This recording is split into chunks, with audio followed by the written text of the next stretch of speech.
Right, so here's the group behind me of everyone who's on the clinic today. There's a clinic today with 8 or 9 people and a clinic tomorrow with another 8 or 9 people. Like an artificial egg fly, like the attractor. Great. Hey. 45 years ago, he was already not Euro Nymphing as we know it, but the short nymphing upstream. Yeah. And I believe people did it here too in New Zealand and everywhere. So it's not as new, but like the new method as we know it, it's in the market maybe like 20 years. So 1970 in Poland, Polish guys, they developed it fishing for grayling on a championship. In 1985 they completely crashed the world, catch every grayling because they were fishing. Then they had a fly line through the rod tip, and then they have the leader that has been tapered. That's the difference. Polish is usually tapered. Some polish say it's not, but some people say yes. It's hard to get into this because everyone has a little bit different opinion. But book says it's tapered, and then you have a tippet with flies, and you're just sticking it up and fishing just like a rod length around you.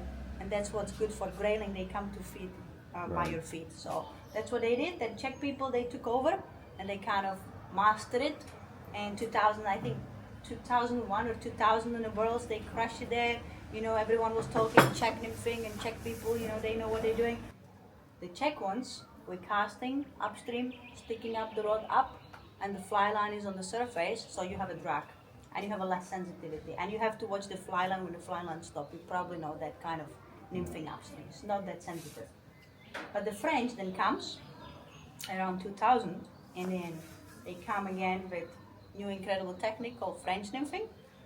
And that's the technique, when we're talking about Euro nymphing these days, what we actually mean by that is actually the group of these techniques, but these days it means fishing without a fly line.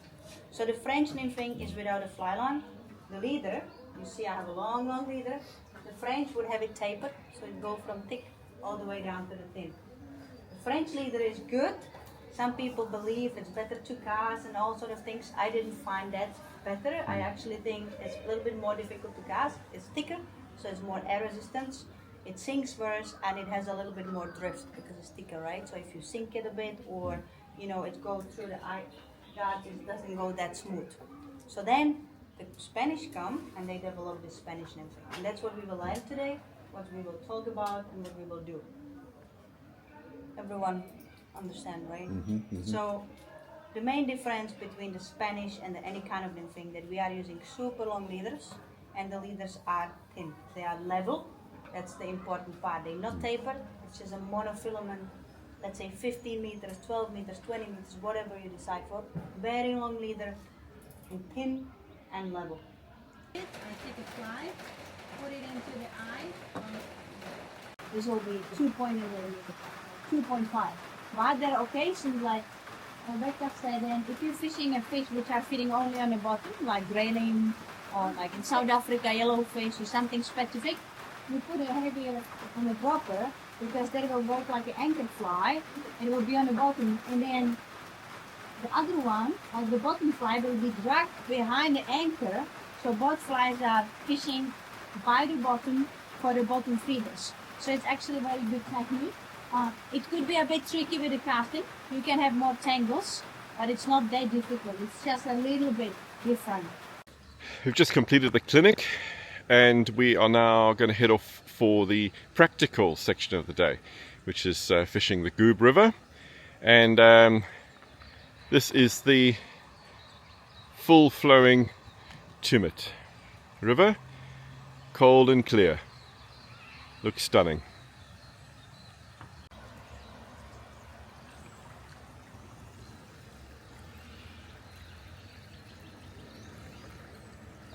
This isn't free. This content's not free. You're always being recorded in some way, shape or form. We know. I'm going to see a camera here on the lens. At least I'm completely honest about it. You are. Yeah. Is the camera exactly. down here? Not down here yet, but in my glasses. At some point, I'd like to have one just here in my glasses, but not yet. Not yet. Soon. Don't rock the boat. Little houses, they're very small. So they made out of others one. It's very tiny, a lot of them. So the caddies are like tiny, like they make these little houses from the rocks and sand. This is a nice one. So pheasant tail. So what knot do you use to tie a fly on? Is it just an unimproved clinch? Yeah, I do. And I use an improved clinch for a simple reason, which I'm going to show you probably. So that's a good question. I use an improved clinch because if I want to get the fly out quickly, I just put my nails on the knot and pull, and it's just gone. But if I will use improved one, I have to use like my nippers, and it takes time. And I don't really lose fish because of someone people say it's not improved, you're gonna lose fish, it will like untie. I didn't have that often. I don't even remember when last time, so it doesn't make a problem. Last one. Thank you. You can use the different knots, smaller knots, more tidy knots for the smaller nymphs. But again, it's again a personal preference. And I like to tie it that I turn the fly instead of turning the tack around, because I find it a bit faster this way. Nice one. Thank you. And then a blood knot for your dropper. Yeah.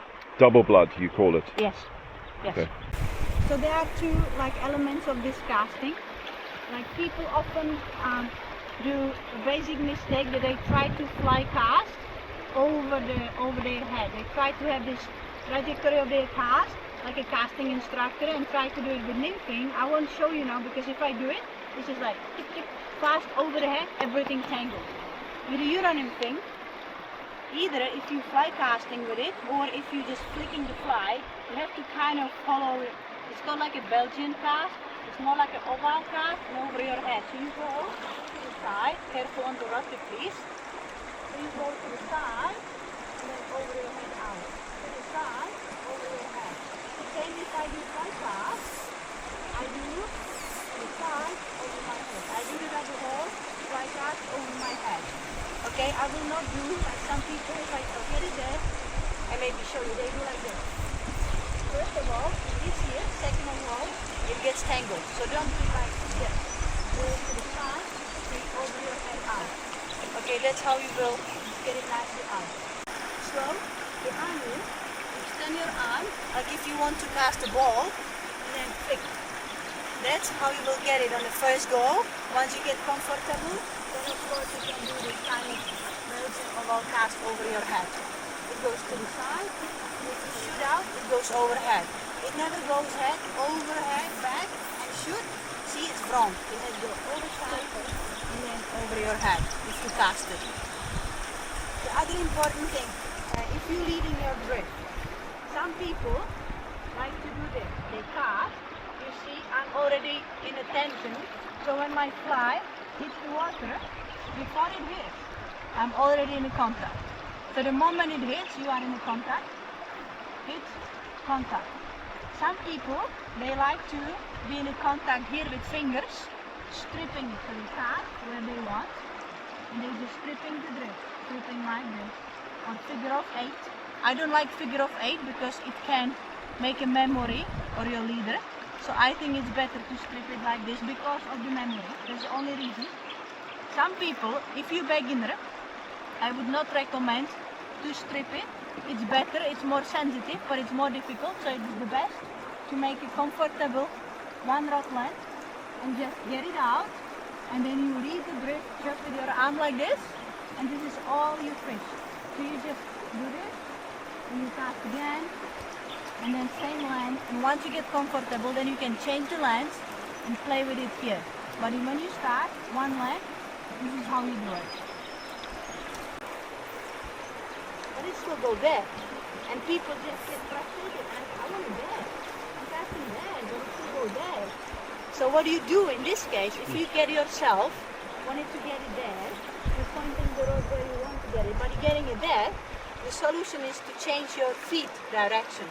So you will almost face with your feet to the other side.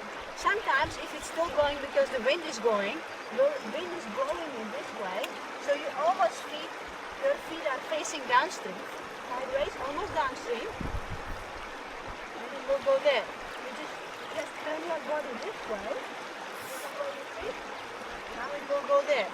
Just change your feet direction. It's related to wind because you don't have a fly line and that little breeze can change the direction when the nymph's landing. So it's important to strike hard, not that hard that you break the tippet or break the fish head, but just like strike enough that you can repeat the cast are tangled.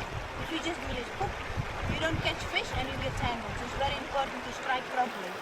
And when to strike immediately. It's not like a dry fly when you see this big crowd taking and you have to just, or salmon, just like God save the king, they say in England, God save the king, strike. It's not like that because it's too late for anything. The fish, the thing is, if you're fishing a dry fly, the fly is on the top and it's uncomfortable for the fish to go up. So they go slow, especially the big ones, open the mouth, go down, then you strike. But the nymphs, they're going underwater, so it's in the environment when the fish are kind of happy. So when the nymph comes, they just do this. And the moment they do this, you have to strike. If you don't strike, you miss the bite. So it needs to be fast, so don't wait. It needs to be hard enough, not too hard. You have to find the balance. Maybe you break a few fish, mess up a few fish, but that's part of it, part of the landing experience. Surface, or it's slightly underwater, it's nice and tight, and it's going like a current. It's going nice and slow, and then suddenly it stops. You do like little movement. Sometimes you feel it, often sometimes you don't feel it.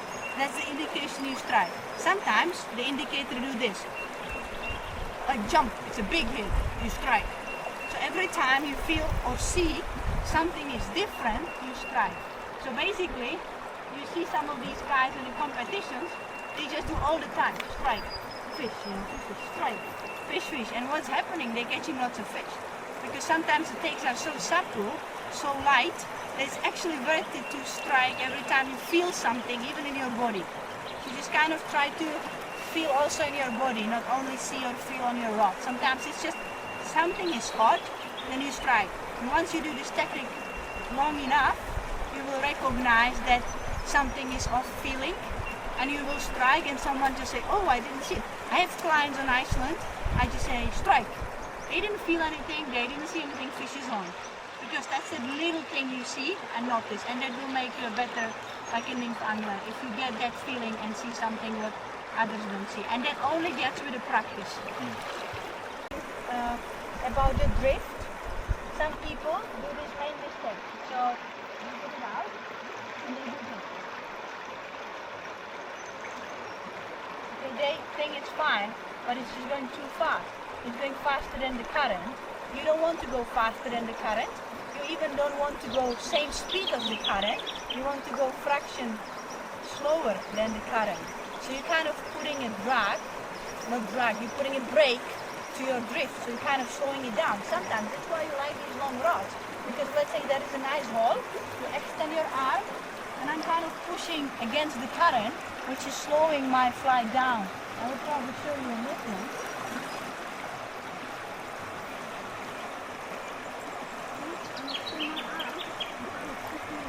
If it's a nice little pocket, pushing against, so it's going slower.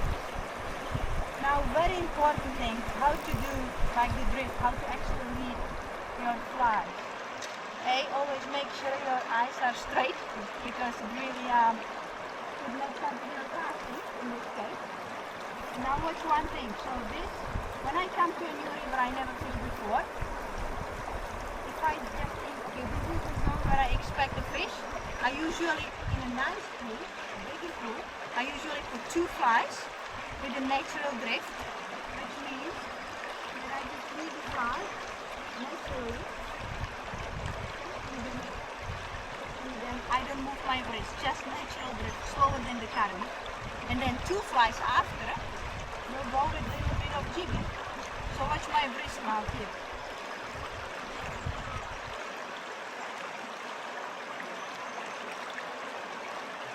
You don't see much, right? You don't see much, but I'm moving. It's just a subtle movement of my wrist, like this. I don't know if you see it. No, I can't see it. Yeah, because it's just a little wiggle, just a and little it's super effective, especially for brown trout or active fish. Very effective, but don't do this. If I tell clients to wiggle, they do this. I say jig the fly and they do this. Indicator jumping, everything jumping. It actually spooks fish. The wiggle is just a little bit tiny, and it's not even visible, but it's just like a little tiny. So it's a little wiggle, and also it's good to wiggle and stop. If it's a river which is pockety on all sides, wait in the middle, or I like to wait kind of zigzag and fish every part of the river.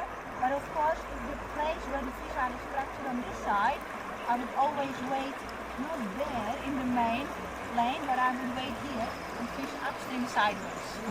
And of course, it's always the best if you kind of shot her almost like directly down to the pool. But it also spooks fish because sometimes if it's really far, you can get too close to the fish. So sometimes you want to cast really long distance, but you can miss lots of takes. Guys, it's not about dating the cool guy. Not anymore.